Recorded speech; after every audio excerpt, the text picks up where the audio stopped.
Métalleux curieux, bien le bonjour dans ce deuxième épisode. Aujourd'hui on va parler heavy metal bien américain, écrivain du 19e siècle et dédoublement de personnalité. C'est parti avec Jekyll and Hyde de Five Finger Death Punch.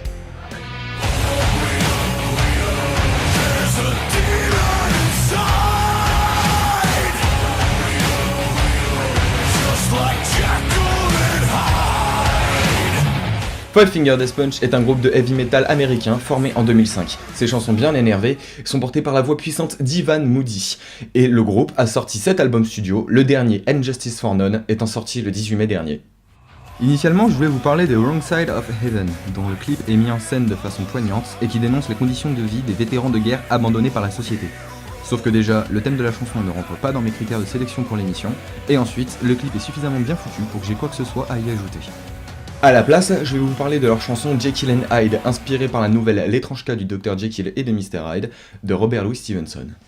Robert Louis Stevenson est un auteur du 19e siècle. Le gars était célèbre parmi ses contemporains, notamment grâce à deux œuvres. L'île au trésor, qui raconte l'histoire d'un jeune serveur d'auberge, Jim Hawkins, embarqué dans une chasse au trésor avec des pirates, et donc L'étrange cas du Dr Jekyll et de Mr Hyde, sorti en 1886.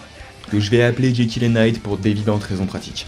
Alors Jekyll and Hyde, on a tous déjà plus ou moins entendu parler et on a tous une idée plus ou moins vague. Je vais quand même vous replacer dans le contexte, histoire d'être bien sûr qu'on parle de la même chose.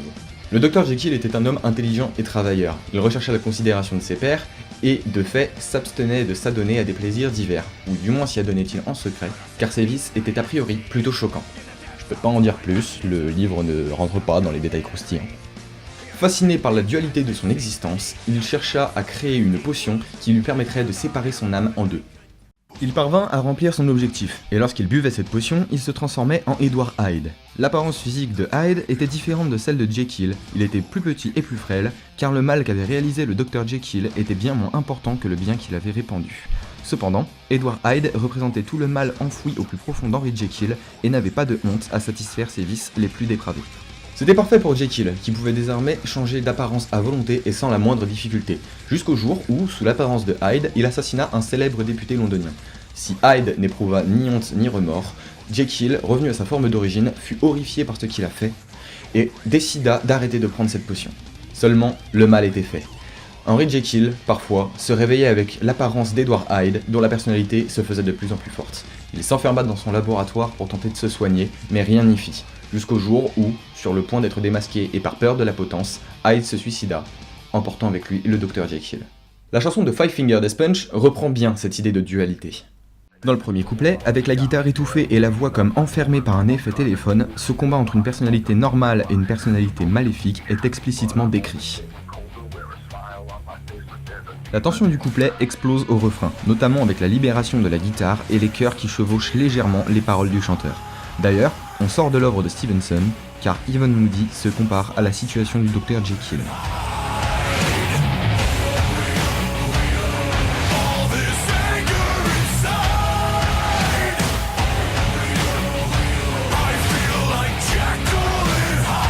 Dans le deuxième couplet, la chanson reprend son ton étouffé et le chanteur aborde un sujet intéressant. Pour lui, tout le monde est affecté par cette dualité d'âme.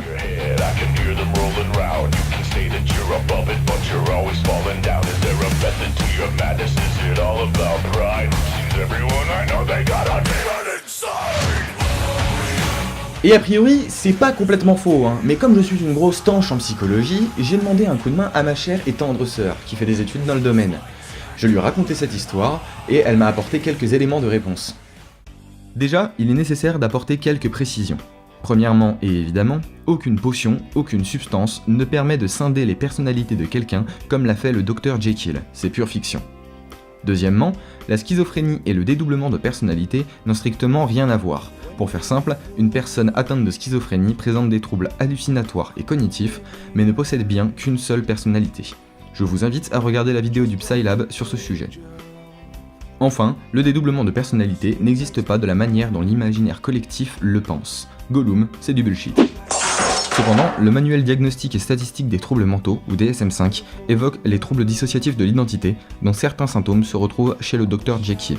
Ainsi, on retrouve entre autres une perturbation de l'identité caractérisée par 2 ou plusieurs états de personnalité distincts. Les sujets souffrant d'un TDI peuvent rapporter qu'ils ont la sensation d'être devenus des acteurs dépersonnalisés de leurs actions, se sentant impuissants à les arrêter. En plus de cela, ils sont sujets à des troubles mémoriels fréquents allant bien au-delà du simple oubli. D'après la psychologue Marie-Christine Laferrière-Simard, on est tous sujets à la dissociation. En gros, c'est quand on est dans la lune.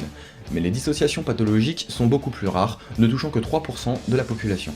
Dans ces cas-là, ils sont liés à des traumatismes sévères ayant eu lieu lors de l'enfance du sujet, souvent des victimes de viols, dont l'inconscient n'a trouvé que ce moyen pour se défendre.